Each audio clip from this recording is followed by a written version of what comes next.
C'était lui, le fameux professeur Sinoto, qui à 90 ans passés continuait d'arpenter tous les sites de fouilles de la Polynésie.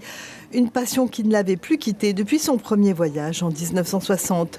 Yoshihiko Sinoto est mort et a été enterré à Hawaï et son dernier souhait n'a pu être exaucé. Vous êtes venu avec Polynésie Première pour faire un tournage avec Dr Sinoto ici au Wharepote et on lui a posé la question le jour de son décès où il aimerait être enterré et il avait les larmes aux yeux et il disait qu'il aimerait bien qu'il soit retourné sur Huahine, sur la colline de Mateiria, et ça c'est un grand honneur pour moi. Cette volonté, c'était en résumé toute sa vie d'archéologue voué à la recherche de la vie des Polynésiens de l'ère pré-européenne.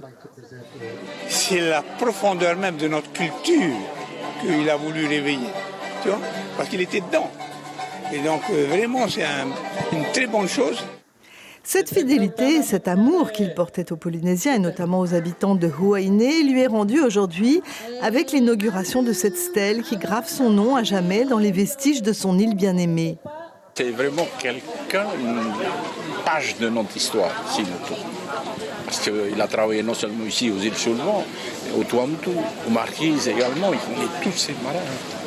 Et puis Sinoto, sans le réaliser vraiment, a aussi permis à Huahine de se découvrir nouvelles destinations incontournables pour les amoureux de l'histoire polynésienne. C'est à travers notre patrimoine et notre richesse que demain, on doit rebâtir notre économie, puisqu'on est une destination touristique. Le fils du professeur Sinoto ainsi qu'une délégation du Bishop Museum d'Hawaï et le gouverneur de l'île de Maui ont assisté à cet hommage ce matin. Un hommage qui prouve que non, décidément, les Polynésiens n'ont pas la mémoire courte pour les étrangers qui les ont vraiment aimés.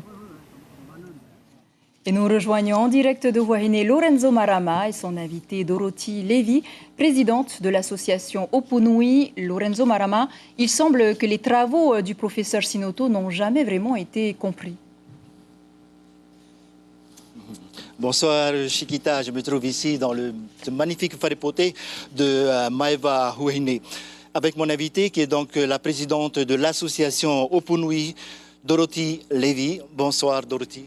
Bonsoir Lorenzo. Alors Dorothy, vous avez longtemps côtoyé donc le professeur Sinoto depuis les années 70. Quel genre de personne c'était? Pourquoi une personne comme ça débarque en Polynésie et s'investit corps et âme pour les travaux archéologiques? Je crois, premièrement, Sinoto, c'était notre ami, c'était mon ami, c'était l'ami de leur village. C'était un homme, c'était un homme intelligent et il était passionné par la culture. La première chose qu'il a fait, c'est d'apprendre par les Tahitiens qu'ils pouvaient parler avec le village dans leur langue. Et pour nous, surtout pour moi et Bobby, c'était quelqu'un comme un scientifique qui pouvait faire des études et était très précis dans son travail. Il n'a jamais pris une pierre d'un marin pour faire une note. Il était toujours très précis et tu voyais que c'était important pour lui pour transmettre sa culture partout dans le monde. Dorothy, il y a des rumeurs qui disent que le docteur Sinoto aurait donc pillé, entre guillemets, volé certains objets ici en Polynésie à Huahine pour les entreposer au Bishop Museum. Il vous en a parlé? Qu'est-ce que vous dit? Non, il m'a parlé parce qu'il était gêné que les gens pensaient qu'il est venu ici pour prendre des pièces pour remplir son musée. Enfin, Dr Sinoto, c'est quelqu'un qui faisait des recherches.